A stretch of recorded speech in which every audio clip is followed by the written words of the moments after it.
ठीक है। तो आज हम लोग फिजिकल क्वांटिटी पढ़ने वाले हैं, भौतिक राशि, ठीक है ना। किसी भी चीज को यदि नापना है, जैसे कि यदि मैं 2 बोलता हूँ या 200 बोलता हूँ तो कुछ समझ में आता है क्या? नहीं। बट मैं वही 200 केजी लिख दूं तो समझ में आ जाएगा, उसका मीनिंग हो जाएगा उस सेंटेंस का। 200 लिखूंगा तो इनकम्प्लीट है, 100 भी बोलो तो इनकम्प्लीट। पर जैसे 100 केजी, 100 ग्राम, 100 समय मतलब 100 सेकेंड ऐसे बोलता हूँ तो मीनिंगफुल होता है ना। तो किसी भी राशि को मीनिंगफुल देने के लिए, उसका अर्थ समझाने के लिए हमारे पास भौतिक राशि होती है 7 प्रकार। पहला है द्रव्यमान, जिसको मापते किसमें है? किलोग्राम में, ठीक है ना। दूसरा लंबाई, जिसको मीटर से नापते हैं। समय, सेकेंड से। धारा, एम्पियर से। तापमान, केल्विन, और केल्विन के अलावा और भी होता है फ़ारेनहाइट और सेल्सियस। केल्विन वैज्ञानिक लोग, ठीक है। डिग्री सेल्सियस नॉर्मल इंसान जैसे हम लोग। फ़ारेनहाइट डॉक्टर लोग। तीन है ना, तो तीनों का यूज है, ठीक है ना। अमाउंट ऑफ सब्सटेंस, पदार्थ की मात्रा को मोल से। किसी भी के अंदर कितना पद मतलब मात्रा है उसको हम लोग मोल से नापते हैं। और ये होता है ज्योति तीव्रता, जिसको कैंडेला या लुमिनस इंटेंसिटी। ये ज्यादा काम नहीं आता, 5 मतलब 6 काम तो आएगा ही, तो इसको हम लोग को याद करना जरूरी है, ठीक है। समझ में आया? ये क्या है? फंडामेंटल यूनिट है। फंडामेंटल मतलब मैं समझाता हूँ, देखो। यदि मेरे को द्रव्यमान को नापना है तो किसी और चीज की जरूरत नहीं है। कैसे? इसको मैं क्या करूंगा, किसी भी चीज को नापना है उसको लूंगा और मशीन में तोलूंगा और मेरे को उसका क्या बता देगा, अमाउंट का बता देगा, माप बता देगा, ठीक है। बट यदि सोचो तुम, या यदि मेरे को प्रेशर को नापना है, किसको नापना है? तो मैं प्रेशर को नापने के लिए, देखो प्रेशर बराबर होता है फोर्स अपॉन एरिया। तो इसको मैं डायरेक्ट नहीं नाप सकता। इसको नापने के लिए मेरे को क्या चाहिए? फोर्स चाहिए। अब फोर्स बराबर क्या होता है? मास इंटू वेलोसिटी होता है। तो मास आया, मास इसमें से है, समझ में आया? तो ऐसा क्वांटिटी जिसको मैं डायरेक्ट नहीं नाप सकता, वो क्या क्या कहलाएगा? डिराइव, क्या मतलब डिराइव क्वांटिटी कहलाएगा। क्या कहलाएगा? डिराइव। और जो फंड मतलब जो किसी पे डिपेंड नहीं करता वो क्या कहलाएगा? फंडामेंटल कहलाएगा। ये इंडिपेंडेंट है, किसी पे डिपेंड नहीं है। और प्रेशर को नापने के लिए मेरे को क्या चाहिए? फोर्स चाहिए और एरिया चाहिए। एरिया बराबर क्या होता है? लेंथ इंटू लेंथ, मतलब देखो यही चाह गए ना। मतलब कोई भी चीज इससे जो बनेगा ना उसको बोलेंगे ड्राइव, है ना। और जो ये है वो क्या? फंडामेंटल है, ठीक है ना। अब देखो मैं इसका, अब हम लोग थोड़ा सा इसके यूनिट कन्वर्जन के बारे में पढ़ते हैं, ठीक है ना। चलो ये लिख लिए, ठीक है। चलो अब इसके बाद थोड़ा सा लिखते हैं। चलो इधर देखो, चलो इधर ध्यान से देखो। चलो मैं मास उठाया, क्या उठाया? मास को ग्राम में नापते, ठीक है, ग्राम में नापते हैं। अब एक फोन, ये मान के चलो ये मेरा टेबलेट है, क्या है? दवाई नहीं है ना, बड़ा फोन है टेबलेट वाला। इसका मान के चलो 300 ग्राम है या 500 ग्राम है।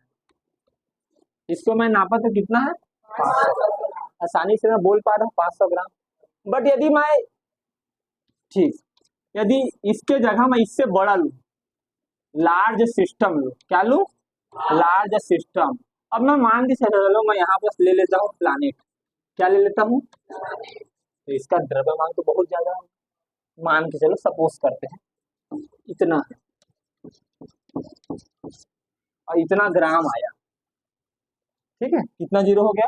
1 2 3 4 5 6 7 8 9 10 हो, 10 11 12 देते हैं, 12 जीरो है, 12 ग्राम आया। अब किसी को बताना है, किसी को समझाना है तो समझा पाओगे क्या?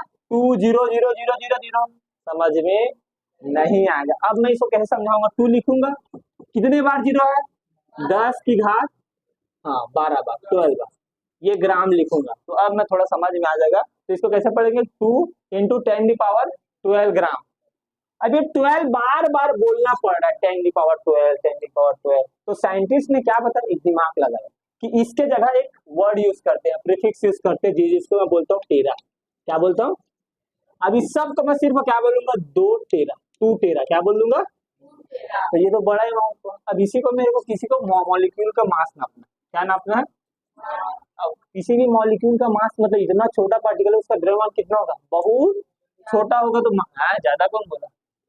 बहुत छोटा होगा। क्या होगा? बहुत क्या होगा? छोटा होगा ना।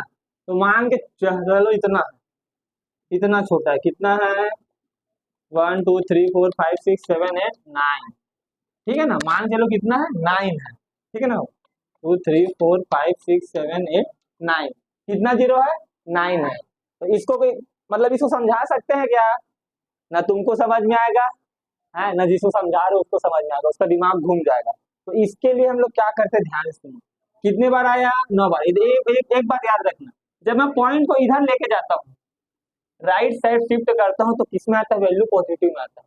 और जब मैं पॉइंट को इधर शिफ्ट करता हूँ, इस साइड, तो किसमें आता है? निगेटिव में आता है। तो इसको मैं कैसे लिखूंगा?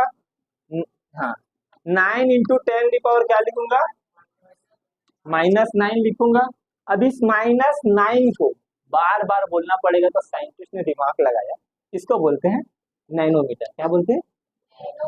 या नैनो बोलते हैं, मीटर नहीं। अभी तो हम लोग ग्राम में करे ना, तो नहीं, इसको सिर्फ क्या बोलेंगे? नैनो। तो इसको मैं सिर्फ क्या बोलूंगा? 9 नैनो बोलूंगा, ठीक है ना? क्या बोलूंगा?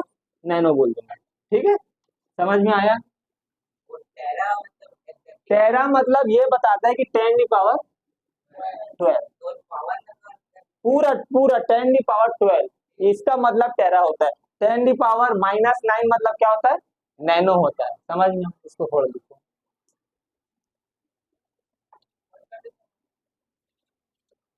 बंद कर, इसको काटेंगे बाद में, थोड़ा थोड़ा बंद।